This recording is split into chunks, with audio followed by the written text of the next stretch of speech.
This is Jonesy. And Jonesy, when he doesn't have enough exercise, oh, that's a very good sit, buddy, likes to go and grab a hold of his guardian. So in this video, we're gonna go out and show you what to do. So she's gonna get up and go inside right away, and she's gonna use a very kind of angry sort of energy to her, very sudden and deliberate. This is a form of operant conditioning. So basically what happens is when Jonesy jumps up on his human and bites at her, and this human in particular is who he's most closely bonded with, it causes her to leave. And I'm directing her to sit down. Standing looks temporary to dogs. So sitting down is more permanent. So what we're saying is, and you have to do this bang, bang. When you jump up and grab me, it causes me to leave. What he's doing is jumping up and saying, I need some exercise, I'm bored, let's do something. Now, we need to interpret this as I need to get the dog some stimulation and some exercise, which we'll talk about in a second. But in the immediate aftermath, as soon as he jumps up and grabs you with his mouth, you have to get up and leave. And I want you to use the energy that you would use if someone touched you inappropriately. If they grabbed your butt, you don't just turn to them and say, stop. You suddenly move away, and your body language says, I'm very offended, I'm very upset. And that's what the dog needs to think. Now, he's still waiting for her to come out. You see, he's still engaged. He's trying to look at her. He was climbing on the window a minute ago. So now he's kind of disengaging a little bit. Let's see what he does. So what we want to do is we want to wait for the dog to disengage and find a different activity. Like he sits or lays down or grabs the toy right here and plays with it or whatever it is. You see his tail's going down. Now, this is really, I don't like saying punishment. I guess technically it is a punishment. I would call it a consequence. So, and this is a form of operant conditioning. When I jump up on a human and I bite their sleeve, it causes them to leave. Now, some dogs, you might have to do this 3 times in a row before they forget it. Other dogs, you might do it 333. That's pretty exaggeration, pretty big number. It's usually, but it's got to be bang, bang. And it's got to be a number of times in a row. And after a while, Jonesy will recognize as soon as I grab her, what I'm saying is I want exercise or I want you to play with me, and it accomplishes the exact opposite of what I'm looking for.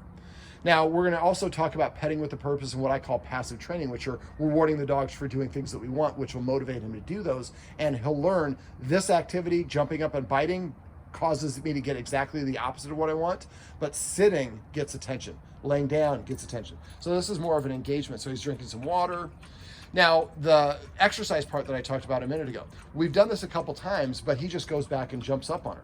So the key, what we would do, and I'm going to have you do it now, let's have you go ahead and grab, it's right over there. It's right on the other side of the wall. So the other guardian is going to maintain this because now he's disengaged. So now we're going to go ahead and get him some exercise. Fortunately, Jonesy likes to fetch. So what we're going to do is he's going to say fetch 3 times. So he makes him sit first. He says fetch when he throws it. When Jonesy picks it up, he says fetch. And then when he comes over, he's going to pet him and say fetch. Now, if you gave him a treat, if he had a treat to give him, which I'm going to give him right here. So we're going to hold the treat up to the dog's nose. And when he drops it, we're going to put the treat in his mouth right away and say fetch. Pick it up. Then and now if he was standing, we'd tell him to sit, but he's already sitting. So he's going to throw it and say fetch. Fetch. And then we have the dog go over there. And what we're doing is we're managing the dog and we're burning off that excess energy. Fetch. Fetch. And don't say fetch again until you put it in his mouth. So show him that you have the treat. There you go. Say fetch. Fetch. Before you throw it, here's 3 more. Oh, thank you. So tell him to SIT. So we're asking him to demonstrate a little bit of obedience and respect for the human. And the guardian said it twice there. I would really only say fetch once, and I would just raise the object and hold it there until he sat down. And as soon as he sits, that's when I would throw it. So sitting causes the object to be thrown. And that will condition the dog eventually to come over and just sit in front of you and drop the object because that's the rule that gets you to do what you want. Now give him the treat. Say fetch. Now hold it up and tell him to SIT. Sit. Sit. So lower it. Jojo. Sit. Tease him with it a little bit. Wiggle it around, wiggle it around. There you go. There you go. Now hold it up and tell him to SIT. Sit. And then throw it. Fetch. So if you have a dog that likes to jump up on you or grabs you by your clothing, it's called a negative punishment. So what you need to do is get up immediately, storm out of the room, and use an excited or an offended energy and a suddenness to it. Leave the room, wait for the dog to disengage, And then when you come back, you either fetch or take it for a walk or do something else. And he's like, I'm not really more into fetch. I'm going to eat the flowers. But again, we just got 2 or 3 fetches. That burns a little excess energy. And maybe we need to take him for a walk or do something else. But this is a great way for dogs. Good attention and bad attention is the same thing. So if he jumps up on you and bites your sleeve and you say, stop, or you push him off, he's just like, that's a reward. I just got what I want.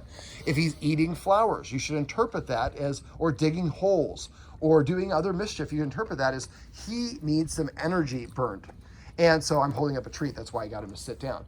So this is Jonesy. These are some tips and tricks you can use if you have a dog that likes to jump up and grab a hold of you. And this is a nice way to teach him that causes him to get the exact opposite of what he wants instead of jumping up. Right, Jonesy?